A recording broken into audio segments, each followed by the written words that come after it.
Mana sizga 6 ta kichik lekin katta ma'noli hikoyalar. Bir kuni butun qishloq aholisi yomg'ir uchun duo qilishga qaror qilishibdi. Duo qilish kuni keldi. Hamma odamlar yig'ildi, lekin faqat bittagina bola soyabon bilan keldi. Bu e'tiqod deyiladi.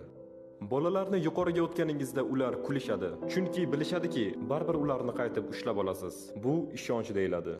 Har kuni kechqurun biz uyquga ketamiz, lekin ertangi kunni ko'ra olamizmi yo'qmi, kafolati yo'q. Ammo baribir uyg'onish uchun budilnik qo'yamiz.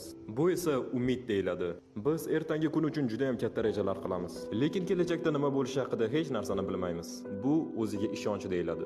Biz atrofda odamlar qanchalar qiynalayotganini ko'ramiz, lekin shunda ham turmush qurib nasl qoldiramiz. Bu sevgi deyiladi. Bir qariya odamning ko'ylagida shunday yozilgan: Men 80 yoshda emasman, men hali ham 16 yoshli yigitman, faqat 64 yillik tajribasi bilan. Bu esa dunyoqarash deyiladi. Agar videoni shu joygacha tomosha qilgan bo'lsangiz, kommentariyada ulov qoldirib keting. Yanada ko'proq mazmunli kontent uchun obuna bo'ling.